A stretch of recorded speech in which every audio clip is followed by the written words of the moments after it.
Hi there, welcome to another online RE lesson.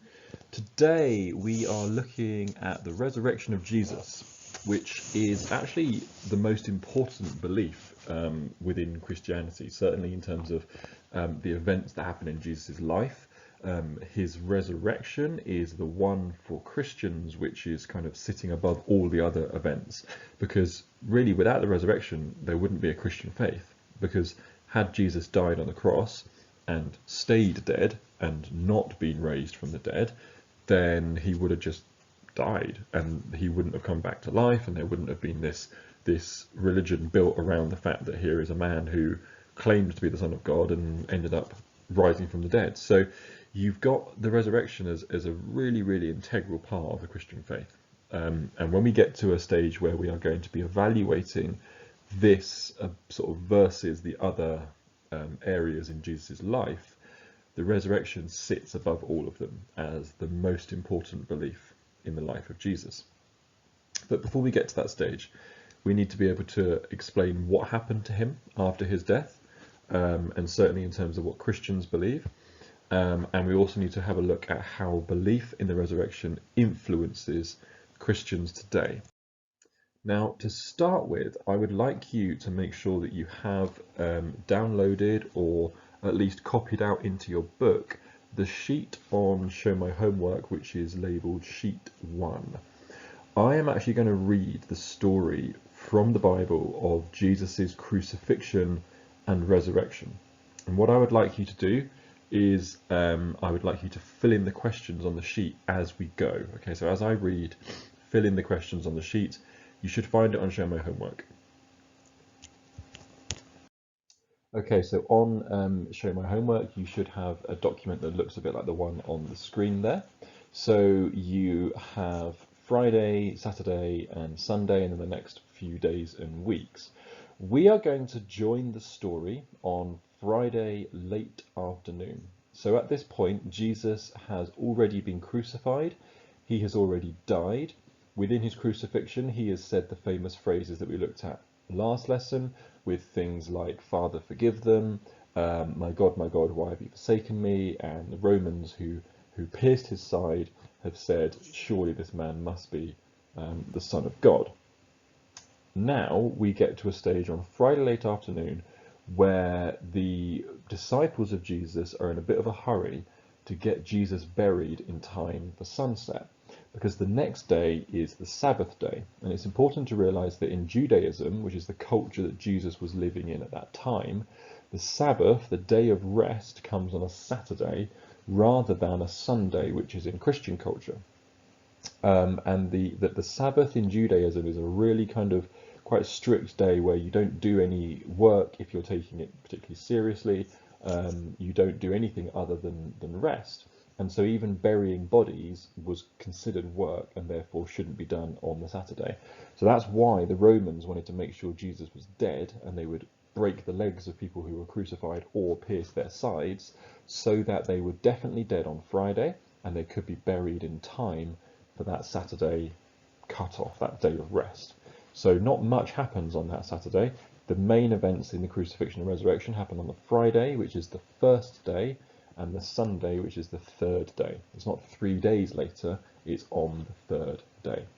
So I'm going to take the reading from the Bible. I'm going to read from the book of Mark, and I want you to fill in all the different things that happened on Friday, Saturday, well, there's not so much on that one, Sunday, and in the next few days and weeks.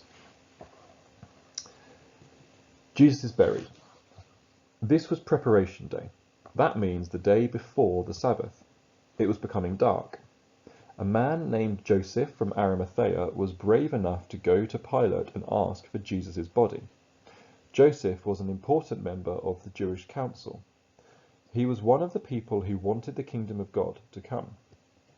Pilate wondered if Jesus was already dead. Pilate called the army officer who guarded Jesus and asked him if Jesus had already died.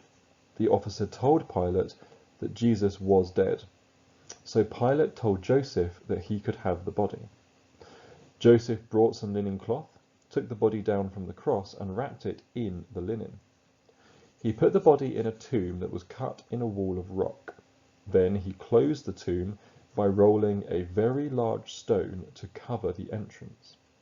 And Mary Magdalene and Mary, the mother of Joseph, saw the place where Jesus was laid. The day after the Sabbath day, this is Sunday now, Mary Magdalene, Mary the mother of James, and Salome brought some sweet-smelling spices to put on Jesus' body. Very early on that day, the first day of the week, the women were on their way to the tomb. It was soon after sunrise. They said to each other, "There is a large stone covering the entrance of the tomb. Who will move the stone for us?" Then the women looked and saw that the stone had already been moved. The stone was very large, but had been moved away from the entrance. The women entered the tomb and saw a young man wearing a white robe. He was sitting on the right side, and the women were afraid. But the man said, "Don't be afraid. You are looking for Jesus from Nazareth, the one who was killed on a cross. He is risen from the dead. He is not here. Look, here is the place they laid him. Now go and tell his followers and Peter, Jesus is going into Galilee. He will be there before you. You will see him there as he told you before." The women were confused and shaking with fear. They left the tomb and ran away. They did not tell anyone about what happened because they were afraid. So that's Sunday morning. It's important to note there, as you're making your notes, that the first people to see the risen Jesus were women, which I think is really important when you think about the way that the church over the last few hundred years has traditionally, not always, but traditionally treated women in a way that they don't have as much authority or status as men. Actually, they were the first people to see the risen Jesus, so I think that puts them in quite high stead. Right, we're going to move on to the next few days and weeks. Jesus rose from death early on the first day of the week. He showed himself first to Mary Magdalene. Once in the past, he had forced 7 demons to leave Mary. After Mary saw Jesus, she went and told his followers. But they were very sad and they were crying. But Mary told them that Jesus was alive. She said that she had seen him, but the followers did not believe her. Later, Jesus showed himself to 2 of his followers while they were walking in the country. But Jesus did not look the same as before. These followers went back to the others and told them what happened. Again, the followers did not believe them. Later, Jesus showed himself to the 11 followers while they were eating. He criticized them because they had little faith. They were stubborn and refused to believe those who had seen him after he had first risen from the dead. Jesus said to his followers, "Go everywhere in the world. Tell the good news to everyone. Anyone who believes and is baptized will be saved, but he who does not believe will be judged guilty." After the Lord Jesus said these things to his followers, he was carried up into heaven. There, Jesus sat at the right side of God. And I'm going to pause there, and we will come to that last sentence in another lesson, which is known as the ascension. So you've got all of these things that happened after Jesus died, from being buried to rising to revealing himself to various people, which all kind of adds to the Christian belief that there were eyewitnesses. People saw the risen Jesus, and therefore that kind of backs up the story and validates it somewhat. So I want you just to pause here, make some notes in that page, just so you have a clear idea of the sequence of events that happened in the death and in the resurrection of Jesus. And then I want you to move on. Now, to move on, I would like you to watch this video. I'm going to turn the volume down on my computer, and I'm going to play it through my computer. It should play through yours, and hopefully it should work out like that. There is another sheet on Show My Homework, which is saved as sheet 2. Could you please grab that, download it, print it, or write the questions out, and answer those questions as you watch this video. This is talking about why the resurrection of Jesus is important for Christians.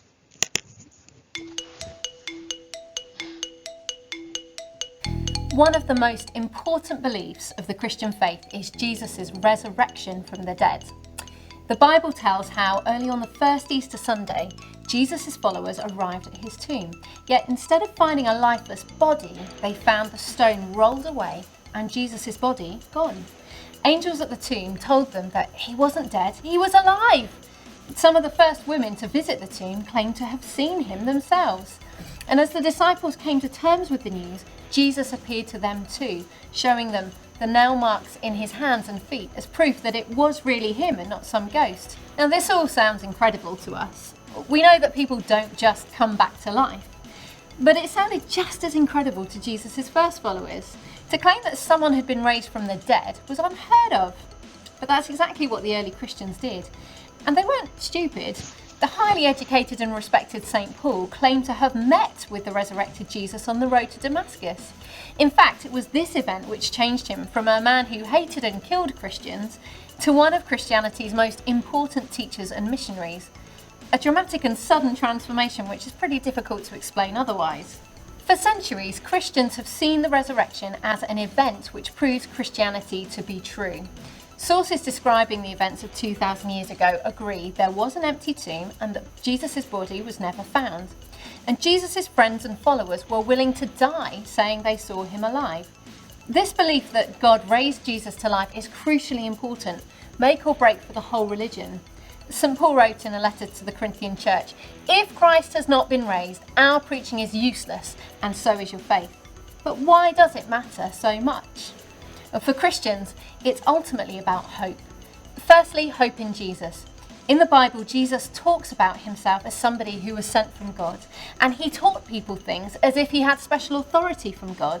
He told people that his death would rescue them from the evil and pain in the world. Now, if Jesus had merely died on the cross and been buried, then who would know if any of it was true? But if Jesus came to life again, there's a firm foundation for believing that Jesus was who he said he was and did what he said he came to do. What's more, if Jesus was raised to life, it means there is hope of a life beyond this one. In John's Gospel, Jesus famously said, "I am the resurrection and the life. He who believes in me will live even though he dies." Now, Christians believe that when Jesus rose again, he proved that he was stronger than death, that death could be beaten. So Christians don't see death as the end. It's more like going to sleep before waking up to a new life with God. And just as flowers are a sign that winter's over and spring is on its way, Jesus' new resurrected life is the first sign of a new world that God will one day create, where there will be no more pain, death or sadness. But finally, for Christians, the resurrection is also about hope for us now. It's the ultimate sign that all things are possible, that nothing is too difficult for God. Jesus' friends must have gone to the tomb on Easter morning feeling deep sorrow and despair. But their sadness soon turned to joy when they met Jesus there, alive. God had done the impossible. And many Christians believe that God, who is the same today as he was then, can still work miracles now.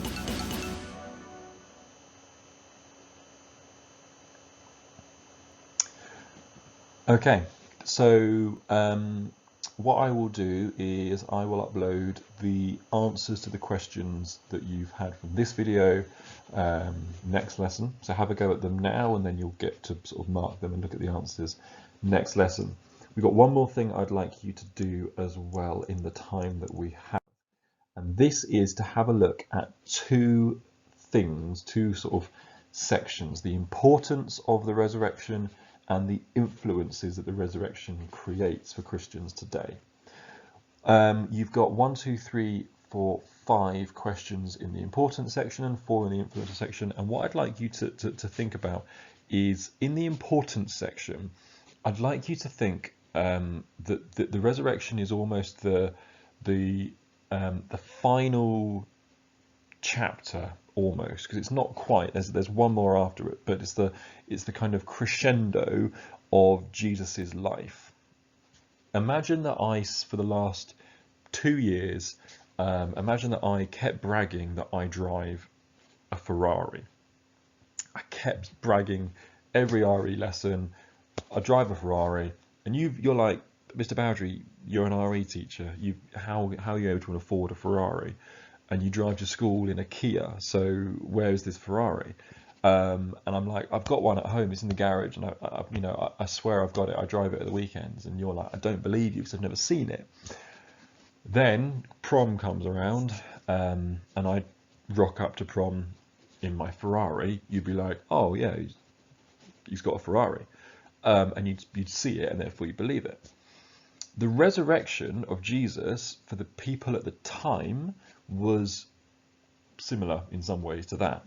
Jesus had spent his entire time on earth walking around saying, I'm the Son of God.